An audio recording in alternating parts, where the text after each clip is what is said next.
Hello, my name is Jack Descartes, and this is Sentinel Circle. I'm glad to have you here today. If you enjoy what I do here, please like and subscribe. It's greatly appreciated. If you want to participate in the conversation, please comment below or send an email. I always read them. If you send an email, you will rename.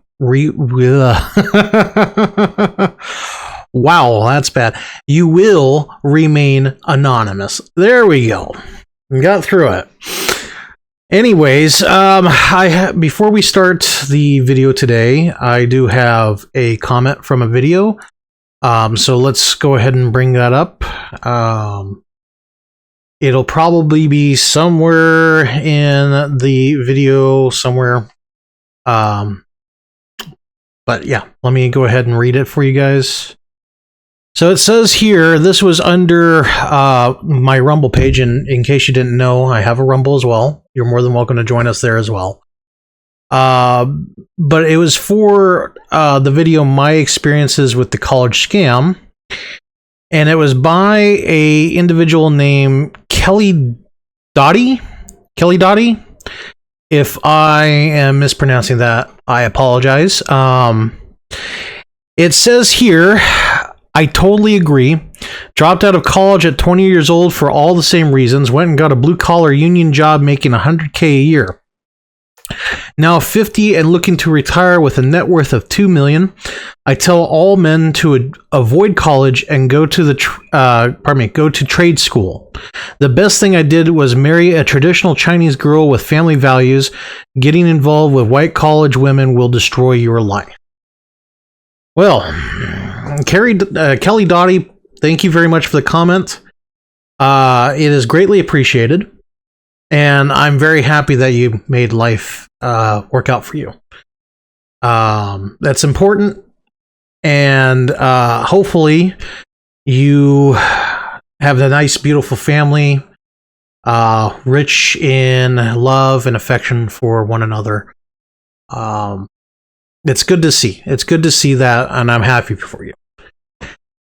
Anyways, so to the meat and potatoes of today's topic. So I'm gonna be honest with you. I originally was not going to watch this film. Well, it's a docu-series. Now, not even the docu-series. It's a limited series. Let's put it that way. A limited series on Netflix. We all know what it's called. Adolescence. Like I said, originally I wasn't going to watch it, but a review by Sargon of Akkad, which, if you don't know him by that, it's also, his name is Carl Benjamin.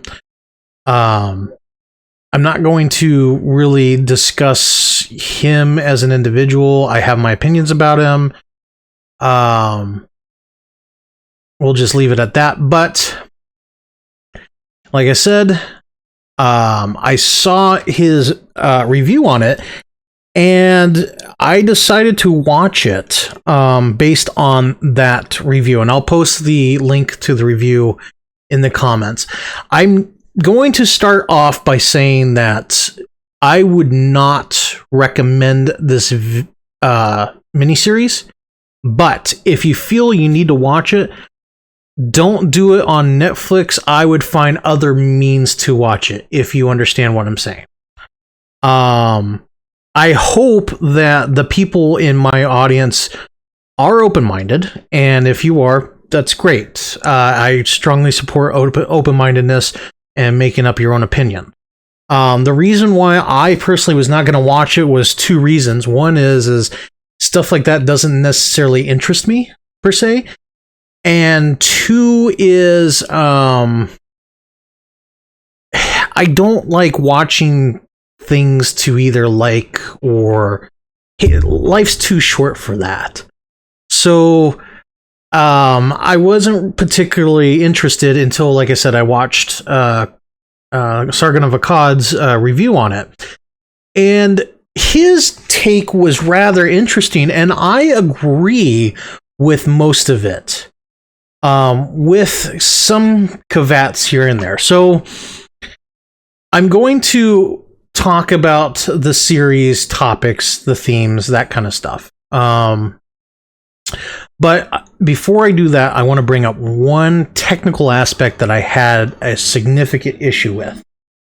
And that was the whole long shot thing. I think that doing the long shot the way they did it, and I apologize for the noise outside. I got the window open. It's hot as heck, and I can't have fans on. Otherwise, it makes horrible noise in the video. So I apologize for that. But what was I saying? The long shot, at least especially in episodes 1 and 2, were extremely distracting. Episode 3 and 4 were not as bad. And I think what it boils down to is they're trying to do too much in episodes 1 and 2, which for a 4-episode series, I understand that. And I don't know if this is intentional or not, but it left a lot open to interpretation. Granted, I'm not an expert on British law, specifically British common law, but I do know that the American justice system is based on it, so there are overlaps. And I do see the overlaps with my experiences in the court system. And the other thing that caught me off guard was my experiences with the school system. Sorry, I got a little flyer there. Good Lord. My experiences with the school system somewhat matched what this kid went through. So I'm going to explain all that here in a bit. But like I said, the whole long shot, I think, actually did a disservice, especially in episode 2 when the main detective, the gentleman, was chasing the kid. Because it was supposed to be one long shot, it really made the chase seem like they were running in molasses because they had to let the camera crew catch up. I mean, trying to run with all that equipment and stuff is rather hard, and you know, I get that. But on the whole, I don't hate it. That's probably going to be a very controversial statement, and I follow Carl Benjamin's review on it. If I recall correctly, I don't think he hated either, but he and I came to basically the same conclusion, which is I don't think the film did what it sought out to do, and I think that that's probably going to be the biggest problem going forward. So the film reminded me of this, and I'm going to kind of say something else that a lot of people are going to scratch their head and go, what? But it reminded me of this film. I don't remember the name of the film, but it was a Lifetime special. And it literally went through a lot of the same themes regarding cyberbullying. The difference between the two films, obviously one is the technology and the websites. I think because this other movie was like, what was it, like 10 plus years ago or something like that? It was more, she had a laptop and she was on, I think it was either MySpace or Facebook. I can't remember which social media it was. Or it may have been one of those generic, like, social medias, like, you know, to avoid copyright issues. I don't remember, but at the end of the film, they're sitting down together, the daughter and the mother and some other character, and they're talking about what parents and children can do to avoid issues. Like I said, it was like an after-school special. But that's what this reminded me of. Is it seemed like it was a PSA that was trying not to be a PSA. Obviously, the story is, and I'll tell you the story about how, well, not how, but why it's made, is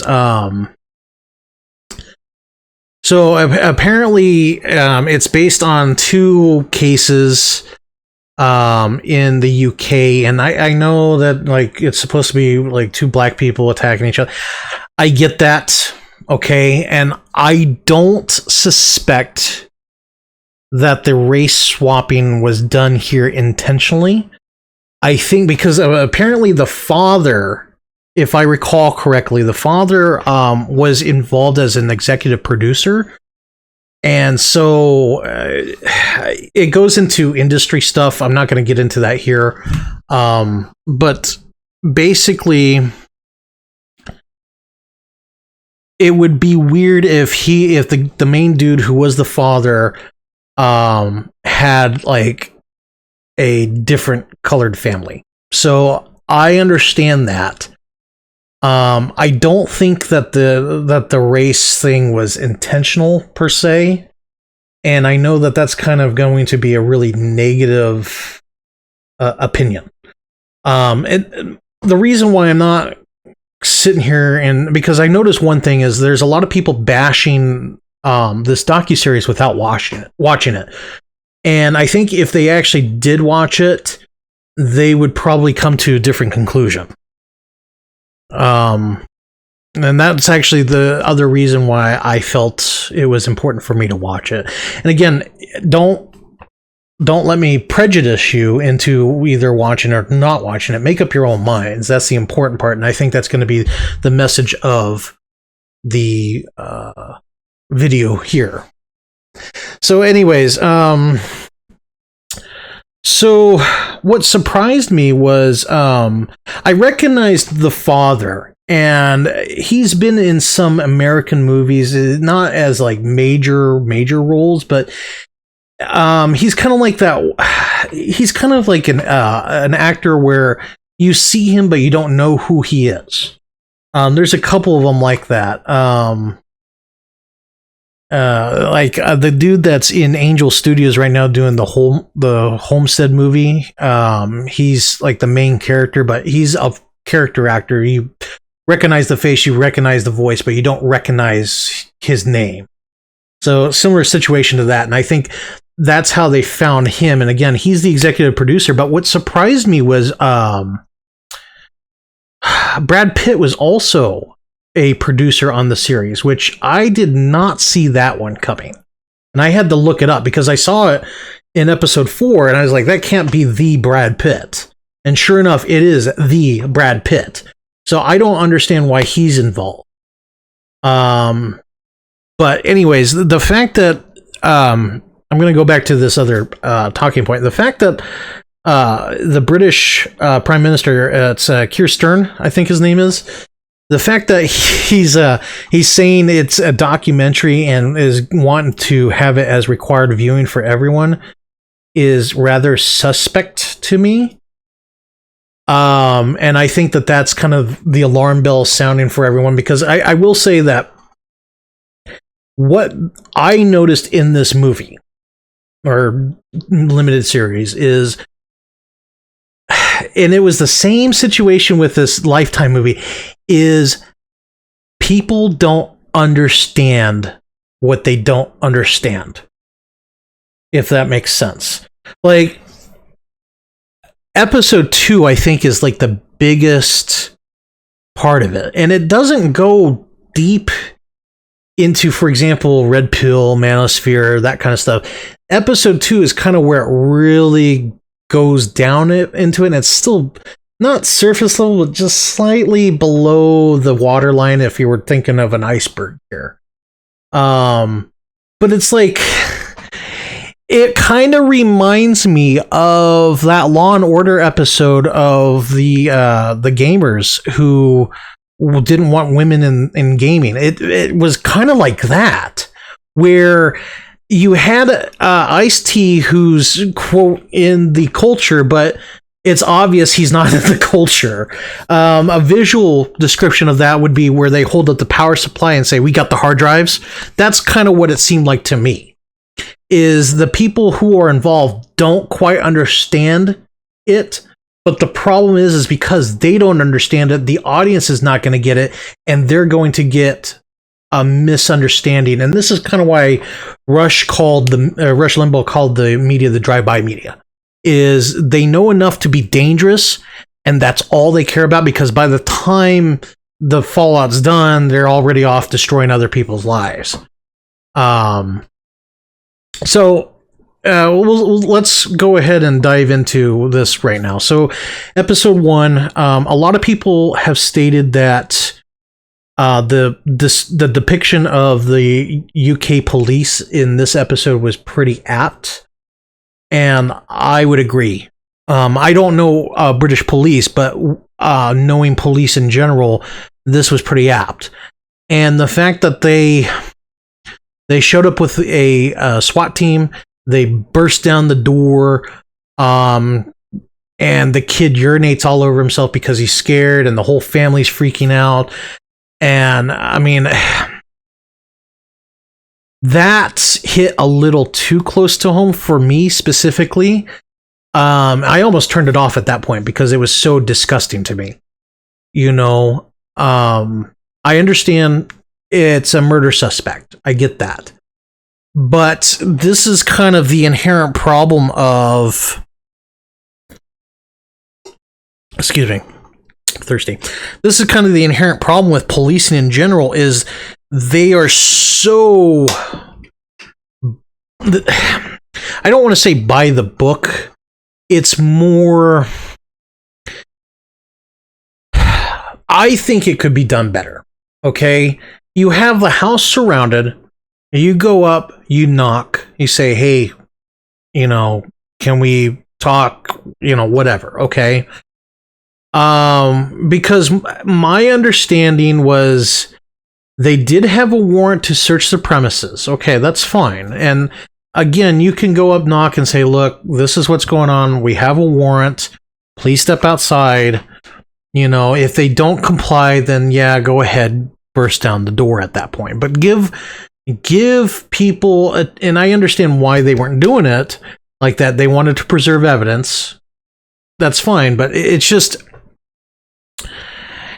I don't know if any of you guys are familiar. A couple years ago, Donut Operator, and I should subscribe to him on my current channel. Donut Operator had a picture of these 2 Texas mounted police officers, and they had a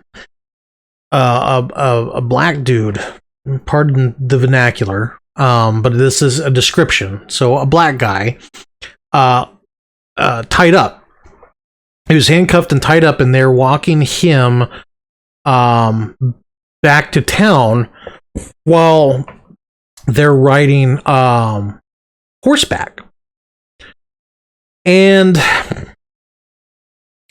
he kind of hit the nail on the head when he saw this. He's like, there's a perception. And the thing about law enforcement officers is, in most cases, they do have the power of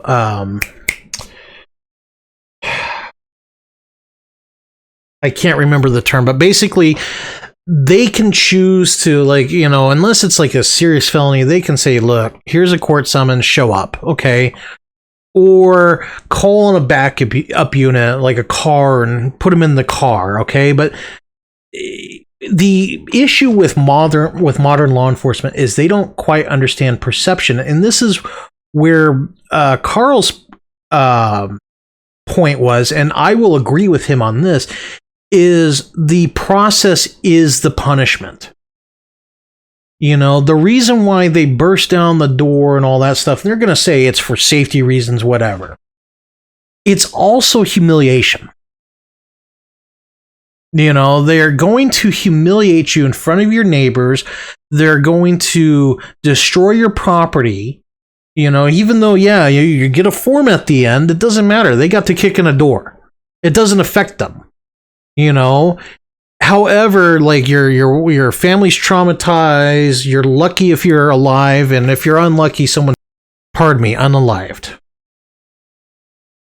I'm gonna cut out the D word. I'm sorry, but that's basically what it is, you know, they do that in the first part of episode 1, and they read him his rights, they put him in the back, but he's not handcuffed. So obviously they didn't feel he was a threat to not handcuff him.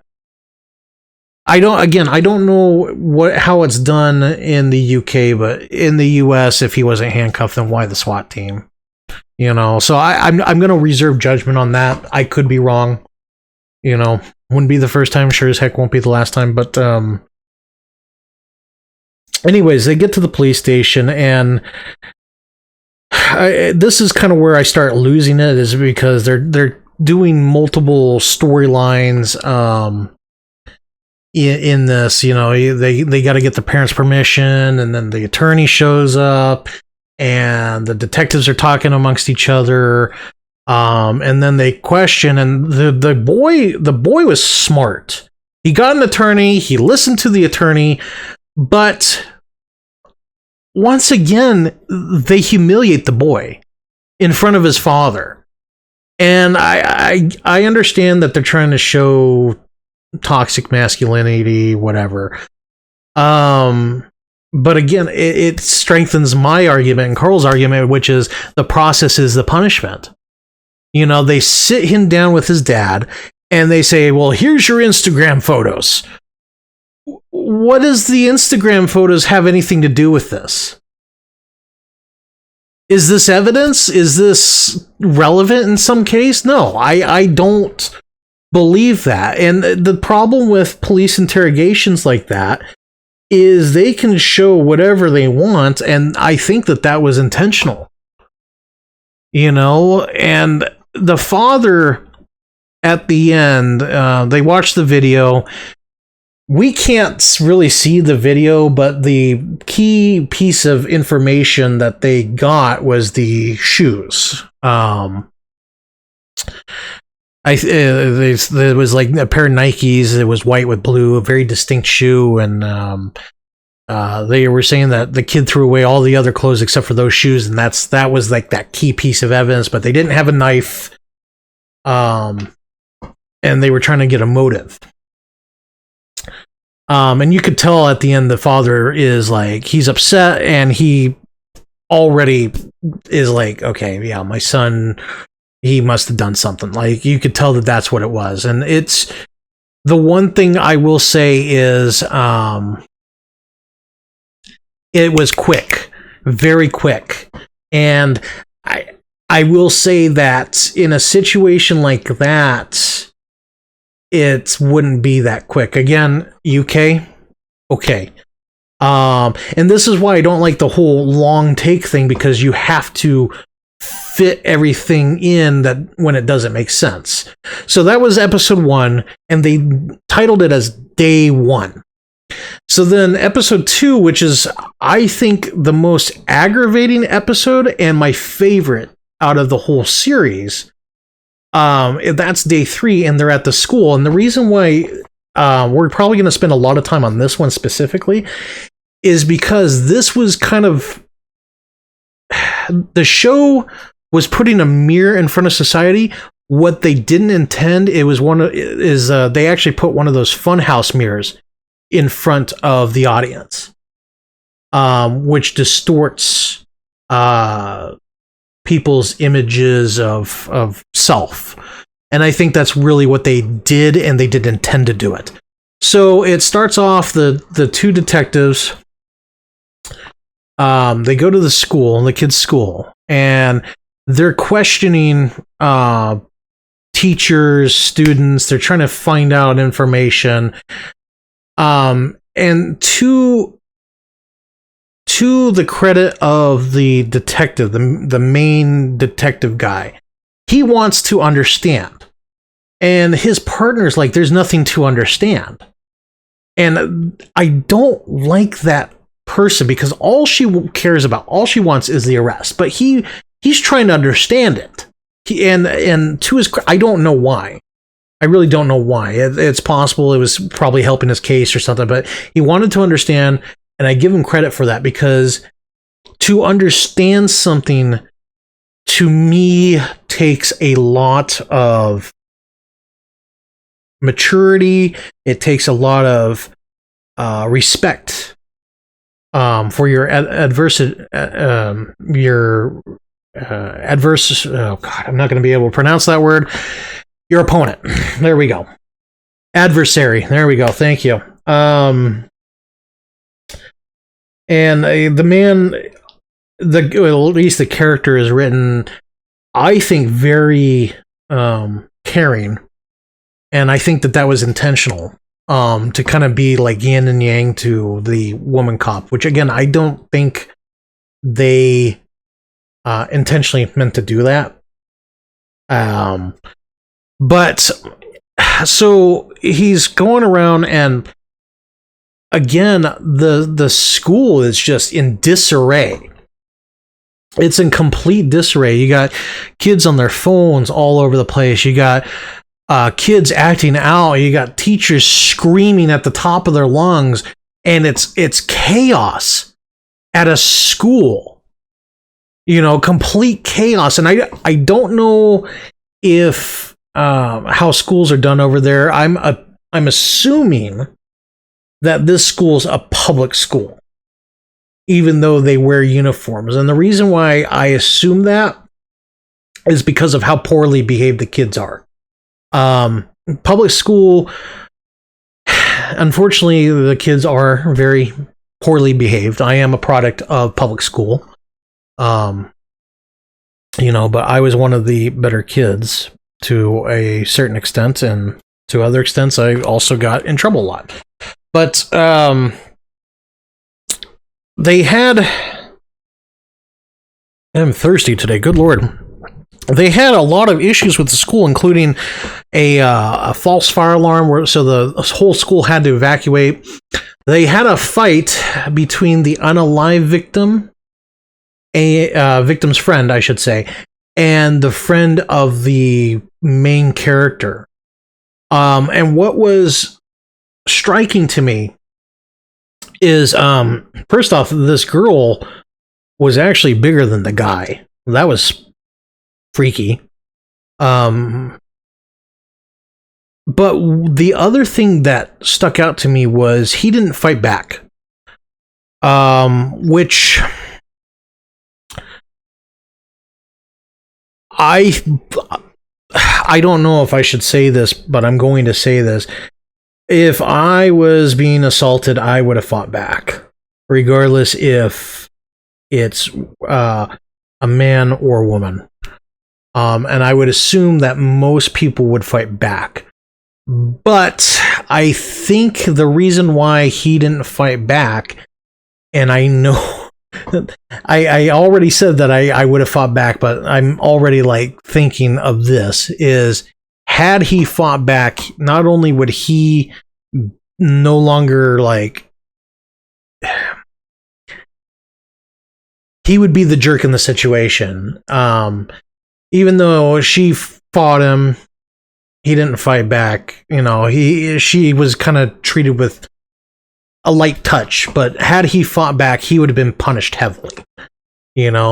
And immediately this one little child says, "Oh, you got beat by a girl," and just starts hammering the point home. Which,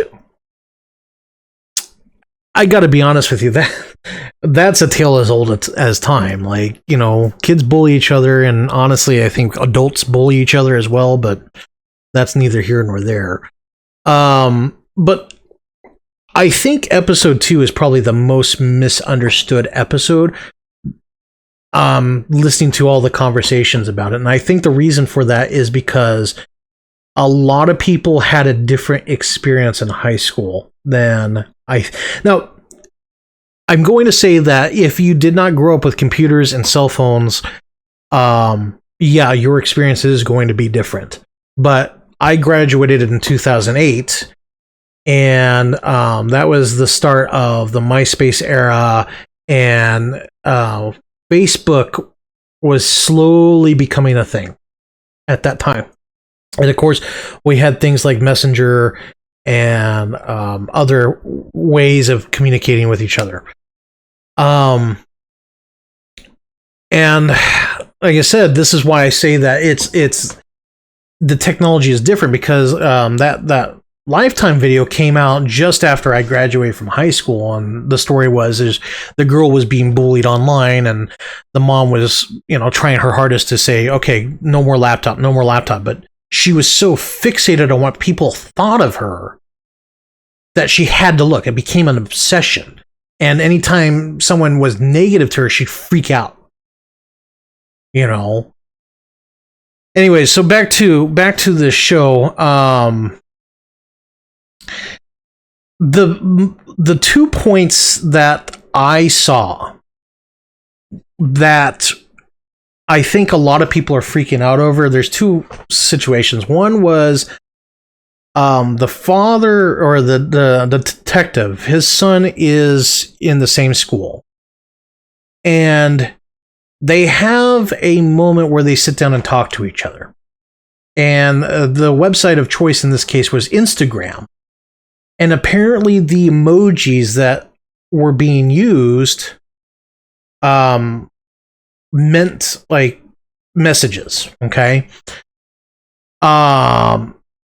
So the son sits down and explains blue pill and red pill, and the detective kind of got it. He's like the Matrix, right? And the kid's like, I don't know what that is. So we're already at a point where kids have no idea what the Matrix is. They have no idea where blue pill and red pill come from. So that's fine. That was right kick in the gut on that one, but okay. So that was the one thing. And then the other thing was the whole I'm going to use the phrase, and I know I'm probably going to get demonetized. I'm not making money at this point right now anyway, so fine. I'll use it for educational purposes. He explained what incel was to the detective. And the detective is like, well, you kids are 13 years old. You all should be incels anyways. And that's kind of where the issue comes into play. Growing up, the term incel didn't exist. But I remember when I was 13, there was a conversation that I didn't have it in middle school. It was this one girl who had it with another girl, and she was being loud enough to where others could hear it. And we were the same grade. She was the same age. I don't recall what year in middle school it was. I want to say it was 6th grade, or it could be 7th. So 12th, 11th, and so yeah, we would have been about that age, 13, 14 years old. She was talking about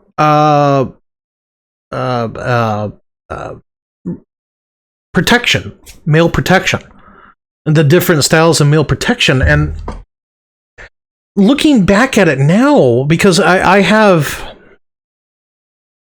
a niece that's that age right now, and she's getting curious, as all kids of that age do. And I think about that conversation, and again, I didn't participate in it. I walked in and heard this conversation in this classroom, and it was these two girls talking. Like I said, the two girls were loud enough to where people could hear, and they're talking about the one with the hook, and she's like, oh, I don't like that one. And I'm like, thinking back at it now, I'm like, God, that was a young age. And I'm wondering how she knew, and I know how she knew. She was hanging out with older boys, and she was active at that time, I guarantee you.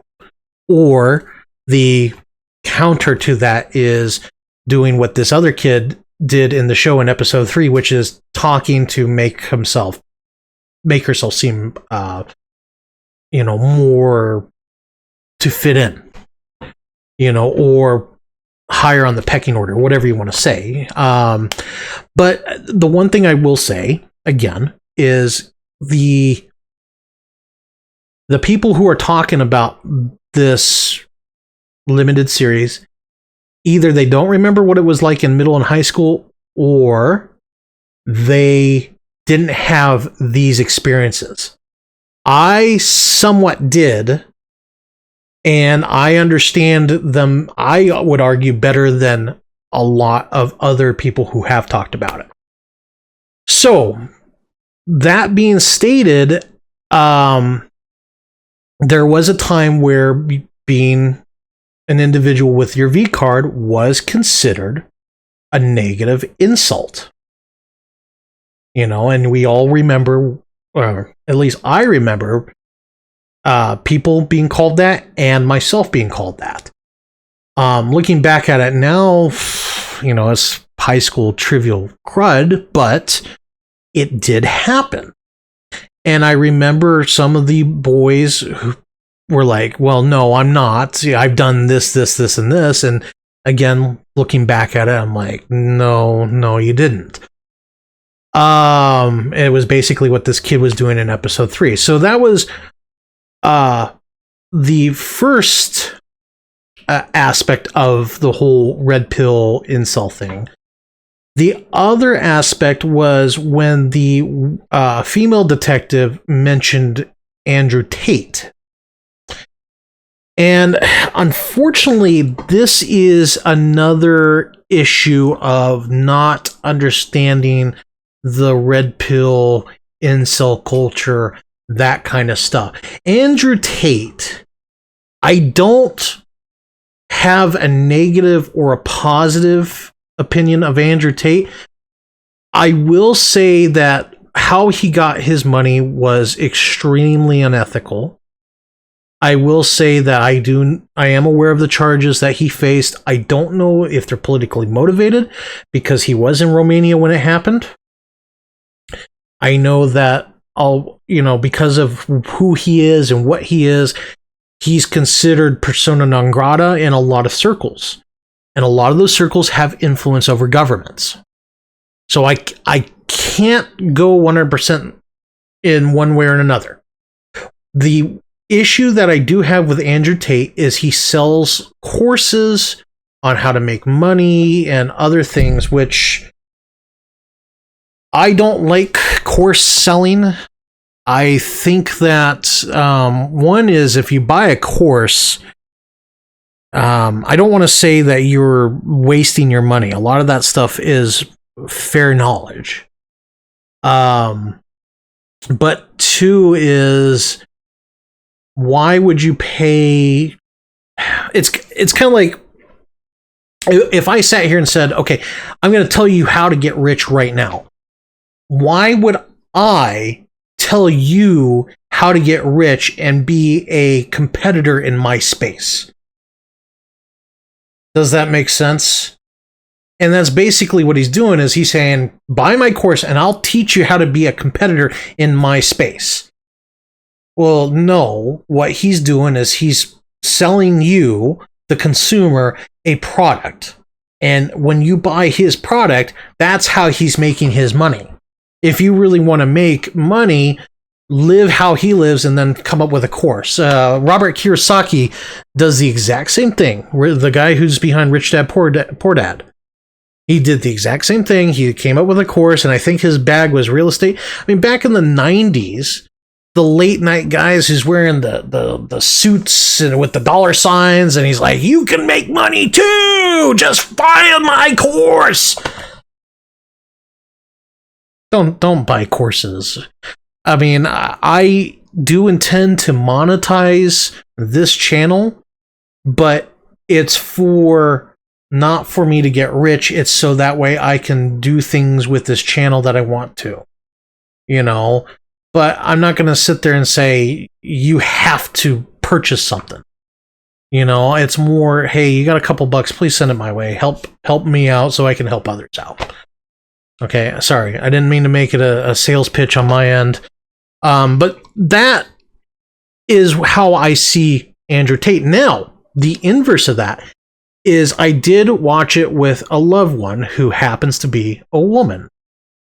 And she came away from episode 2 with a completely different understanding. And this is the problem here. Is her interpretation is the mainstream interpretation, which is incels are evil and bad and they need to be stopped. And the problem is this specific individual, she's not feminist, but she does believe in the power of the female. And because of that, she has certain opinions that do not align with me. And this has caused a lot of problems in our relationship. And I mean relationship as in friendship, not other forms of relationship. And we've had a conversation about Andrew Tate before, and this individual believes that Andrew Tate is a very toxic influence on boys and men. Again, this person does not know much about Andrew Tate, I can tell. And like I said, I don't firmly believe that Andrew Tate is a negative influence. I believe Andrew Tate is a symptom to a larger problem. And the larger problem is the lack of confidence in boys and young men. That's really the broader problem here. So, it was implied in this episode that and it goes deeper in episode 3, but it was implied that this, the main suspect, I think his name is Jamie. I could be wrong on that. It's implied that he was bullied by this girl, but we find out in episode 3 why he was bullied. So it ends. They're looking for this knife. It turns out that the knife was borrowed from the suspect's friend. I think it's Jamie. I'm going to say Jamie from here on out. If I'm wrong, then see you in court. But Jamie's best friend loaned Jamie the knife that was used to attack the girl. And, he's trying to hide it. He ends up running from the police in probably the worst looking chase I've ever seen in my life. It's like it was one of those chases like in your dreams where you're running as fast as you can and you just are going as slow as you think you're going. It was awful. And then the kid gets arrested. And then the camera pans up and goes to where the other child was taken. And the father's laying flowers on the memorial. But this specific episode, I could talk about episode 2 all day long. I'm trying not to because there's 2 more episodes I'll briefly touch on, but episode 2, in my view, shows it really was just a mirror against society. It shows a school, the teachers are they've had enough. They're showing videos. There's no real education going on, which, okay, I understand, listening to someone go drone on and on and on about God knows whatever. Okay, fine. But a lot of the kids were not dressed in their uniforms properly. The teachers are all screaming at the kids. There was this one teacher that had a pride flag lanyard and a man bun walking around. And that was just a walking stereotype. There was like one big muscular teacher that was screaming at the top of his lungs at the kids. Even the cops made a mention of just how nuts the place was. And like just having police on site didn't change the kids' their behavior. It didn't change any of it, which I would argue there's no reason why it should have, but it was odd to me to watch that. And then, like I said, the whole red pill stuff, it was very not surface level, but just slightly below the waterline. it was enough to kind of seem like you knew what you're talking about, but it didn't go into depth in any way. And I think that was very intentional. You know, and like I said, the one black cop, he's trying to understand what's going on here, and the woman cop, the way she throws, oh, that's that Andrew Tate stuff. Like, it was obvious that she knew it, but she didn't know it from personal exposure to it. She learned it through like a news report or a news article or something along those lines. And that's where the bulk of people learn that stuff, is not through what we're doing here, but through the media. And again, that's where Rush Limbaugh comes up with the whole drive-by media concept, which is they show up, they crud out a couple of news articles that are completely wrong, and then they go on to the next story. I mean, I can't begin to tell you, like, when I was in my engineering courses and I started understanding the engineering, and then when I looked at news articles related to that field, it was not only wrong, but it was completely wrong. You know, and then when I took my journalism class and I was told point blank, journalism is not about facts. Journalism is about telling a story. And that's when it clicked for me. You know, they're trying to tell a story, but they're getting it so wrong. And at the end of the day, they're not held to account. You know, it's hard to prove that they're lying, you know, and you can't blame them for not understanding something they don't understand. You know, but like I said, a piece of media like this show is doing the exact same thing. You know, and now the British government is talking about writing laws based on this show. So they're basing law on something that is completely fiction.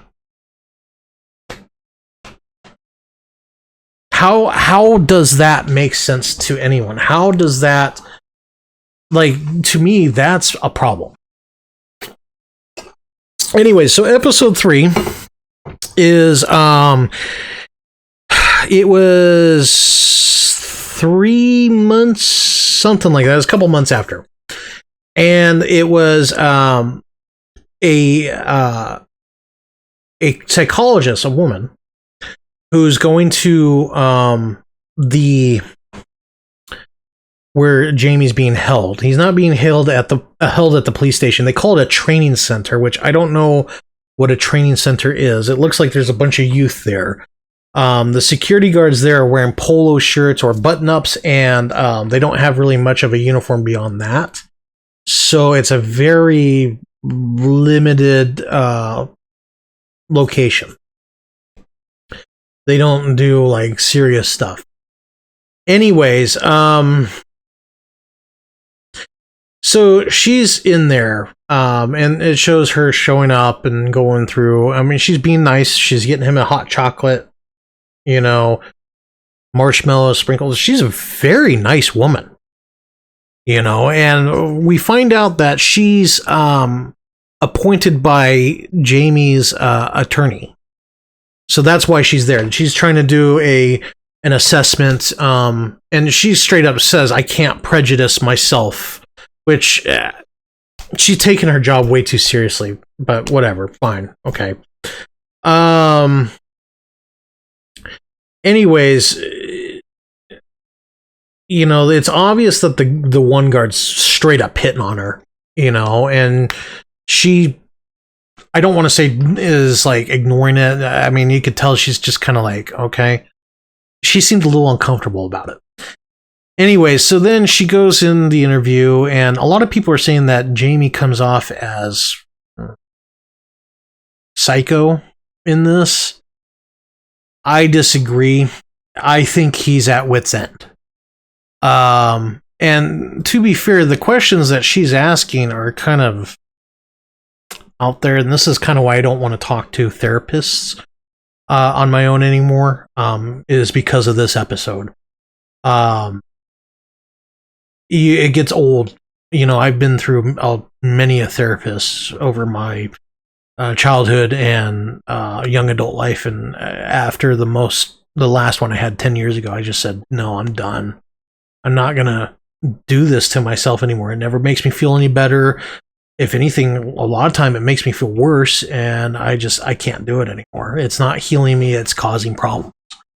So, she's asking about, if God, what was the one thing she was asking about his dad and his grandfather. And I thought that, I get the questions, but I thought that it was kind of reaching. And I think what she was trying to find out is, was there toxic masculinity in the household? And I think that that's always the immediate jump. And I think that episode 3 was probably the gotcha episode, where they're like, okay, this is now we're going to show him as the evil one. And I think that was like, if anything, it showed him to be human. He's upset. The kid's 13 years old. Let's first start there. He's 13 years old. He's been in this facility. When she walks in, there's screaming, there's chaos. There's some footage of him getting into a fight, Jamie getting into a fight, and the other kid like kicking the crap out of him. And again, I'm very sympathetic. Like, you go from a nice, comfortable life to a situation like this where it's constant stress. And at that age, in California, I would drive by this billboard that talks about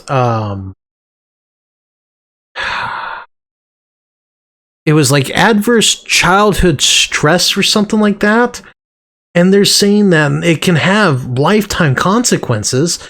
And like, I think of that billboard when I see this episode. You take a kid, he's still developing. I'm not defending what he did. I want everybody to be aware of that. I'm not defending the unaliving of this girl. But like, the alternative was he probably would have unalived himself.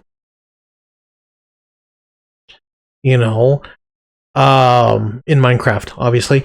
But he's in this constant stress. He's got these doctors showing up, questioning him and trying to prick him, prod him in every single direction. In the first episode, he had, a cop basically touch him and look at his private areas. And, even in the first episode, he was being put in the police station facility.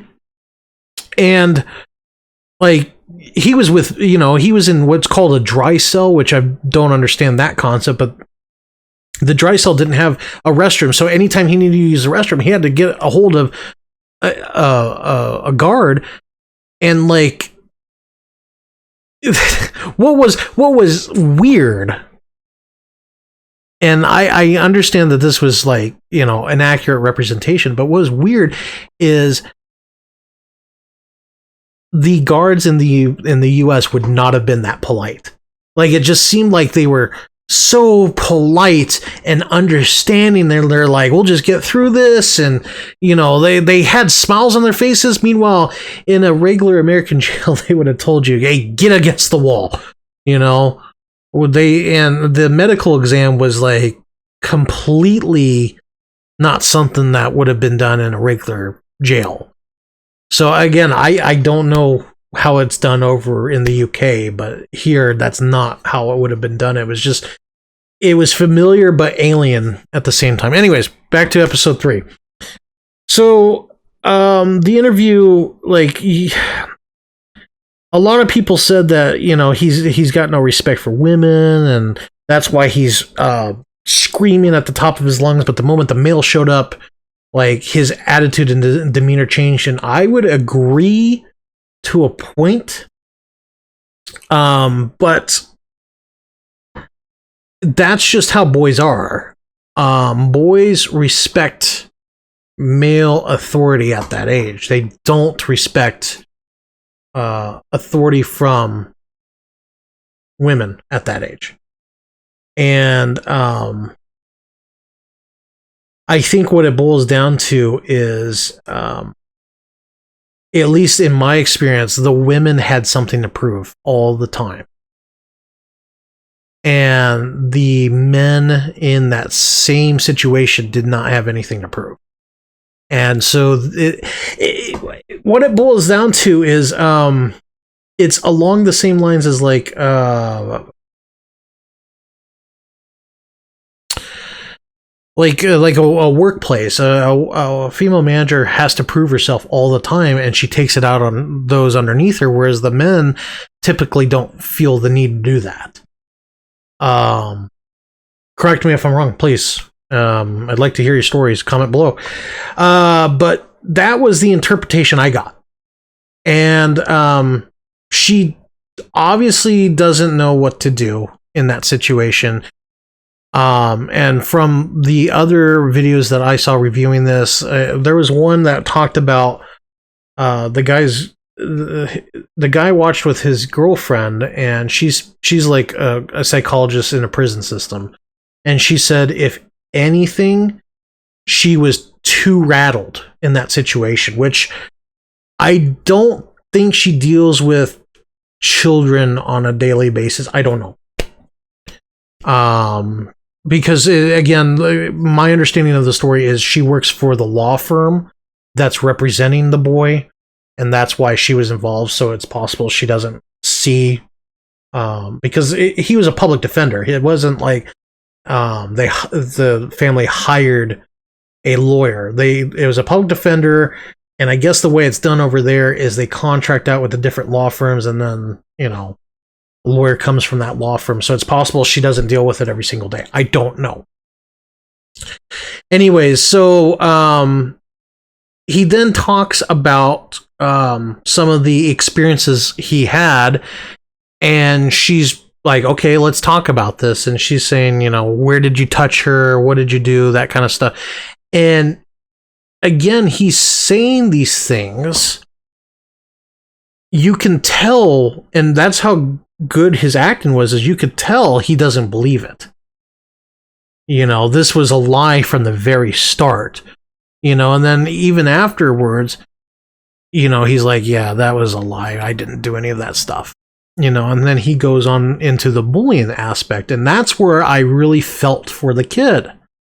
It's obvious he's 13 years old. Okay, yeah, all right. They're starting to learn and experiment, but when he sits there and says, I'm ugly, that hurt.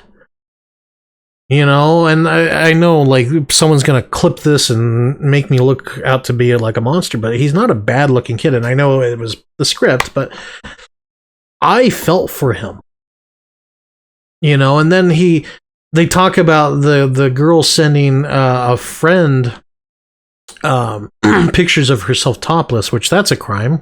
Why aren't we talking about that?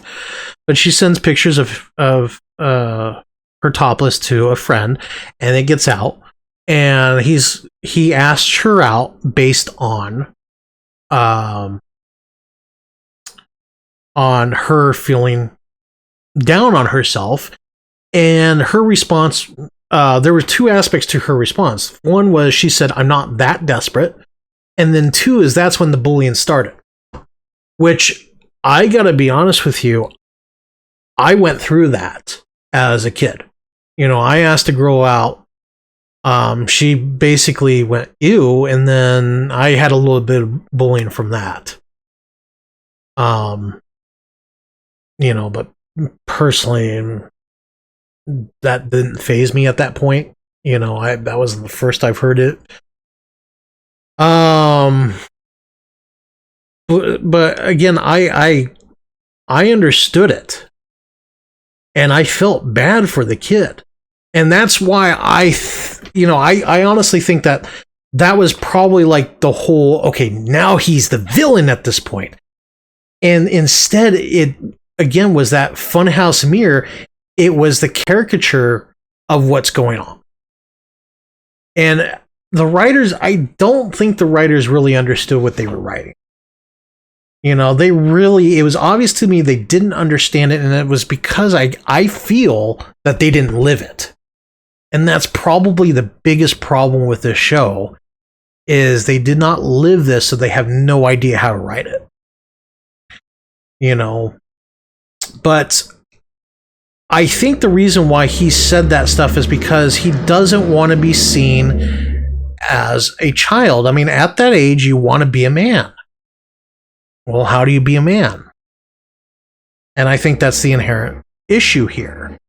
Is he's the kid Jamie? He's, you know, and I don't know. I think that it's that age. You know, all the kids are scrawny. You know, he's scrawny. He's got a giant head. You know, he's gonna be a decent looking man when he grows up. Again, probably gonna be seen as a creep for that, but whatever. But in the show, he's scrawny, giant head. His ears are sticking out like that. You know, he's a bit on the nerdy side, and that was probably the first time he asked a girl out. And what was weird is the psychologist brought up the Instagram photos again. You know, he's sharing photos of women dressed in lingerie, you know, the typical Instagram models. We know this. But she straight up asks, is this what you want in a woman? And he's like, no. You know. And he asked this girl out. He was thinking that, you know, she's down because her pictures have been shown and people were calling her flat. Which, that is another topic about how women are pressured into being this certain body type, and the filters don't help. You know, it boiled down to these writers didn't know how to write. And he's just devastated. You know, and I myself was just like, this poor kid. You know, he put himself in a situation and he didn't know how to get out of it. And he was too afraid to ask for help. You know, I've heard people sit there and tell their kids, hey, no matter what, you come to me, I'll get you out of a jam no matter what, right? And I think the kid he didn't have a place where he could turn to. You know, he was being bullied relentlessly. He didn't know if he could go to his dad because, again, he was ashamed of what he was sharing on Instagram, which if it was me, well, first off, I wouldn't do that because I'm not interested in that stuff. But if it was me, I would be embarrassed too. You know, I don't know if they had like education regarding education. So I'm not going to speculate on that stuff, but like I felt for the kid. I felt for the kid really hard on this episode. And episode 3 was probably the hardest episode to watch. And then episode 4 came up. And I watched episode 4, and it's what was it? It was 13 months later. So he's already been in wherever he is for over a year. And apparently this day was the dad's birthday, and it's obvious that Jamie likes and idolizes his dad. And a lot of people have stated that Jamie's impersonating his dad because kids are sponges at that age. He's showing anger, but he doesn't understand why he's angry. Whereas the dad, you see him in this episode, and he's getting angry over simple things. Like, for example, someone tags his work van with a term, and I had to look up the term. Basically, that term is British slang for I think it was a pedophile, something like that. It wasn't like, it was like a grade below pedophile. It was like someone who shares like underage content or something like that. Anyways, and the paint was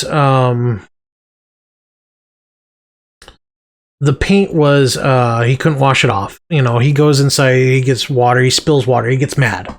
You know, I would have been mad in that situation too, because, you know, you don't want to create a mess. You don't want to create a mess, and it's more work for you.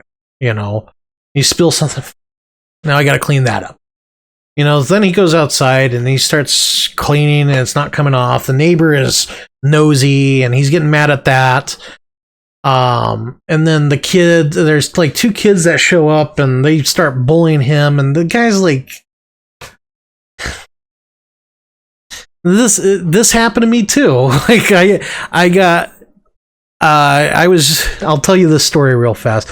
I was driving in town. I had a green light, and I'm driving a giant Chevy Express van, and these 2 kids jump out in front of me while I have a green light, and they're in my lane, and I was going to hit them, and I had to slam the brakes. I almost went into the pole. And by the time I stop, I'm in the middle of the intersection, and I screwed up. I backed up. I shouldn't have backed up. I should have just gone. But the kids are laughing at me. You know, they could have seriously hurt me. I could have hurt them. In hindsight, I should have just hit them. Honestly, like, seriously, forget those little. And they were the same age as these kids. You know, so like, I see this. I saw it for years. I mean, in a previous life, I dealt with children after college for a little bit. I know how cruel these kids are. I lived it. I've experienced it. And it's obvious that the people who they're talking about have either did not experience this, or it's been so long they forgot.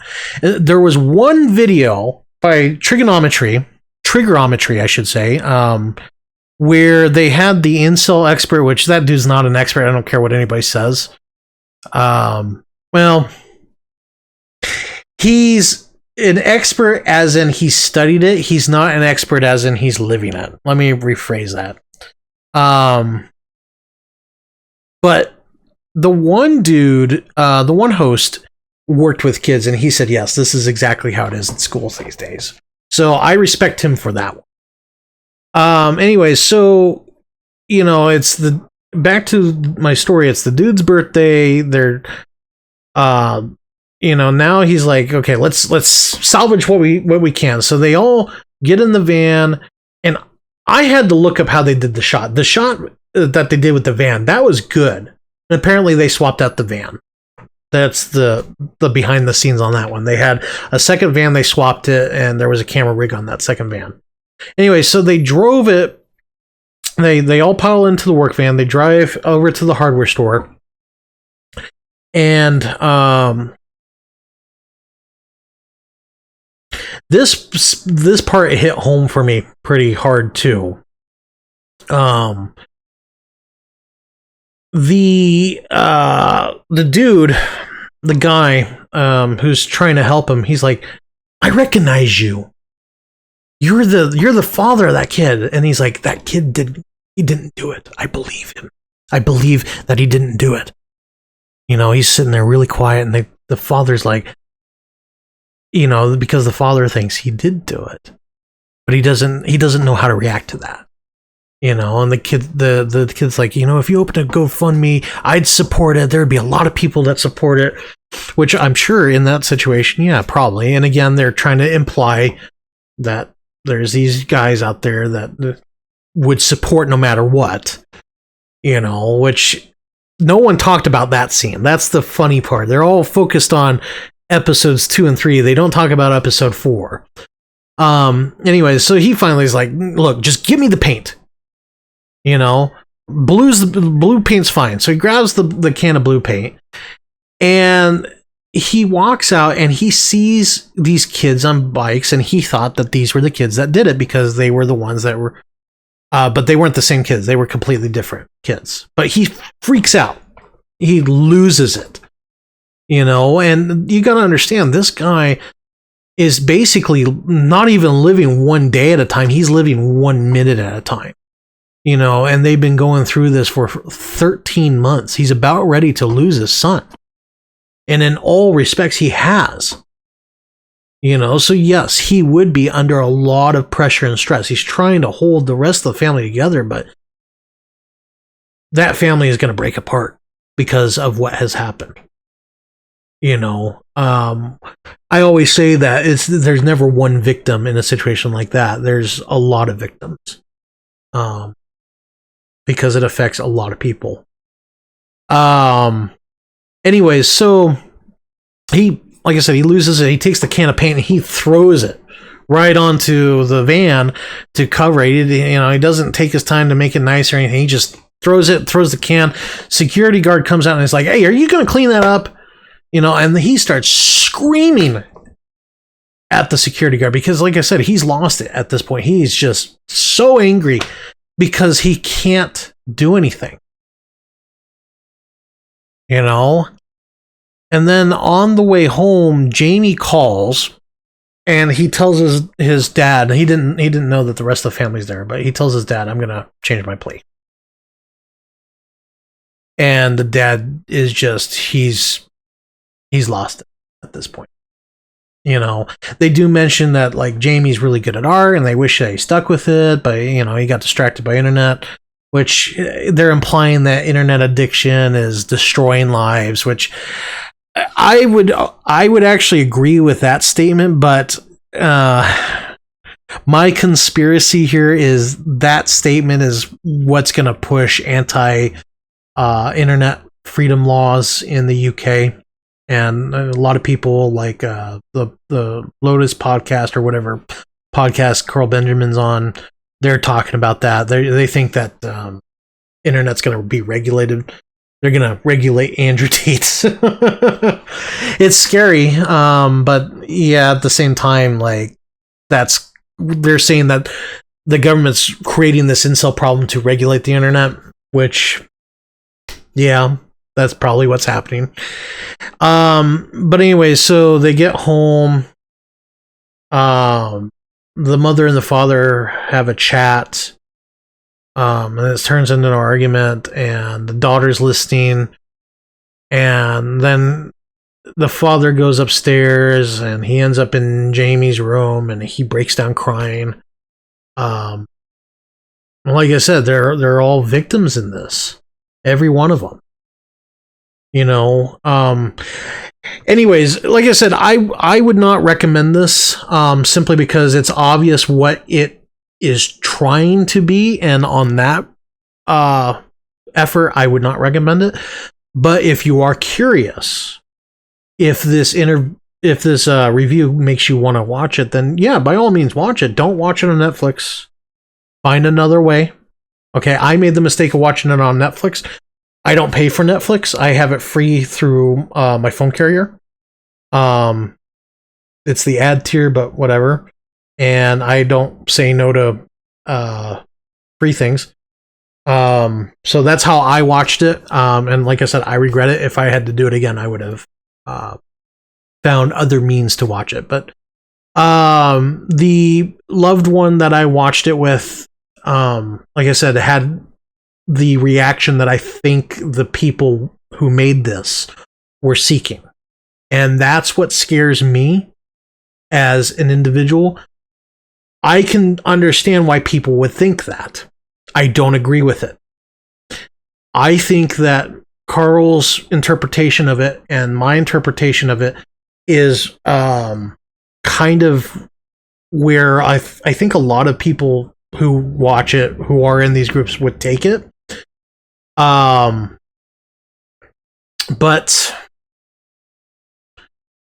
yeah, like I said, I don't know what to think fully on it. Is it propaganda? I believe it is propaganda based on the fact that the British government did support the production of it, and they're using it to push legislation on that basis. I think it is. If it did not have that stigma, I would argue that it's not. But back to my original point, this is not new. I think this is more a story about bullying and the consequences of bullying versus incel and red pill culture. But again, they were trying to push the whole boys are evil, girls are good, red pill is bad, Andrew Tate is bad. And like I said, if you already have those preconceived notions, you're going to come away with that.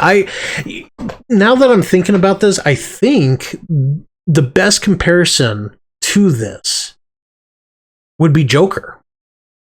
At least the whole rigmarole behind Joker, where everyone was thinking that incels were going to start causing all sorts of problems, which when that rhetoric started, that really was like, what the heck is going on here?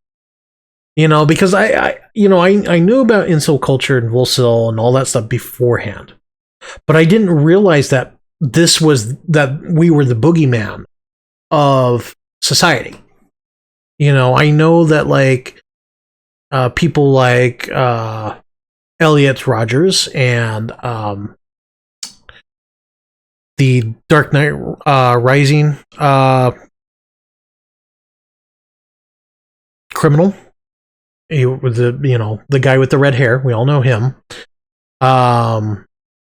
I didn't realize that it was like.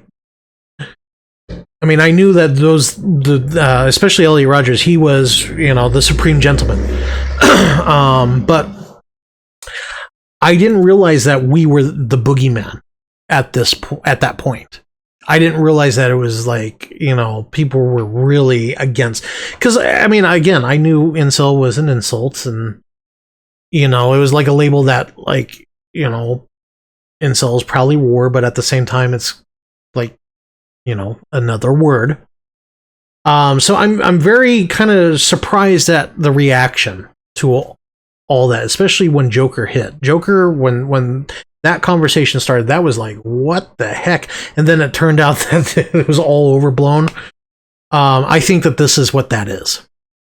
This is overblown. In a month, everyone's going to forget about it. But hey, it's clickbait. What the heck? Might as well get the clicks while I'm at it. Get your name out there. I'm kidding. I wanted to talk about this because I wanted to talk about it. It was a hot topic issue, and it does relate to men because, I sympathize with Jamie quite a bit. I also sympathize with the girl, but they don't really talk about the girl, so I don't know much. But the fact that she, like that, I feel bad. But at the same time, you bully someone, don't be surprised. You don't know what people are capable of.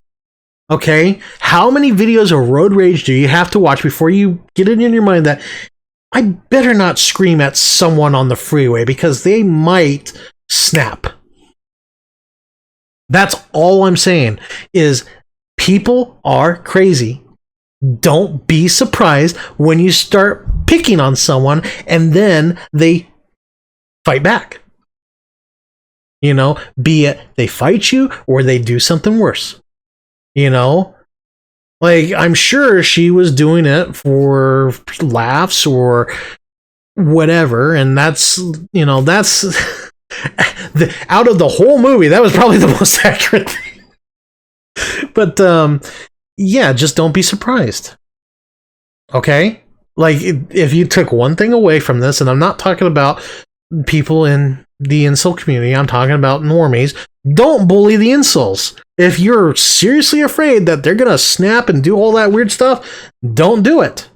Okay? It's okay if you don't want to date these guys or whatever, but just say no, move on. And I know that there were some videos where they're like, well, you need to gently put the guy down because you don't know. No, because that's sending a bad message too. That's saying that she has to be afraid of a guy snapping. And I'm not saying that like you should be afraid of a guy snapping, but I'm just saying that it can happen, just like any psycho can just pop off at a moment's push. You know, the Joker in The Dark Knight was right. All it takes sometimes is just a little, and then they go completely nuts. Okay, so please, if you don't find someone attractive and they're asking to date you, just say, I'm not interested. Okay? That's it. Don't go there and call him an incel online and bully him. Just say, I'm not interested. Thank you. Move on. And guys, if someone says, no thanks, okay, then move on. You know, don't put yourself in a situation where you can go to jail or you can go whatever. Okay? Don't do it. You are better than that. You are a man of self-respect and self-honor. And a man of self-respect and self-honor does not go and do that to a girl, regardless of what she does to you. Because at the end of the day, I understand it hurts. I understand, but at the end of the day, walk away. If you have an online account and she's bothering you on that, block her. Okay? If you have other people, and it sounds like other people were kind of instigating it too, block them too. Walk away. I know it's not fair. I understand, but walk away because it's not worth it. And I hope that message resonates with everybody else. Okay, so I appreciate you listening to me babble for an hour and 22 minutes. I hope we never have to talk about this again, because this was not a good miniseries. If you want to watch it, I'm not going to stop you. In fact, I encourage you, watch it. But if you're on the fence and you want my opinion on it, I don't recommend it. But it's more because I'm worried that the message that is being sent out by this miniseries is damaging and toxic, and the fact that it's being used to push legislation is scary. And in fact, that might be the reason why you should watch it, is so that way you understand why it's being pushed. You know, knowledge is indeed power, but if you don't want to support it, don't blame you. There are ways to watch it without supporting, you know. Either way, I'm gonna get off my soapbox now. Thank you very much for watching and listening to me babble on about God knows what. My name is Jack Descartes. This is Sentinel Circle. We're men watching out for men. Please, if you enjoyed this, like, subscribe. I believe that I've never used it myself, but I believe if you click on the bell, you get notifications on when I post. I do post 3 times a week as of right now. I would like to increase it, but as of right now, 3 times a week. Leave a comment. As you've seen on this video, I will read it. I will respond to it. You know, email. You can leave me an email. Those can remain anonymous if you want. Okay? And pretty soon we're going to have some other things. There's going to be ways to support the channel. Just like I said, right now, still building the channel out. Don't have a lot of time. We're getting there. We're getting there. I'm proud of the work we've done so far. We just got to keep going at it. Okay? And again, if you feel these videos help in some way, share them with a friend who needs help. I'm sure they would appreciate you, at the very least, thinking of them. You know, you never know if you're going to save a life. Okay? Thank you. Have a good night. Bye.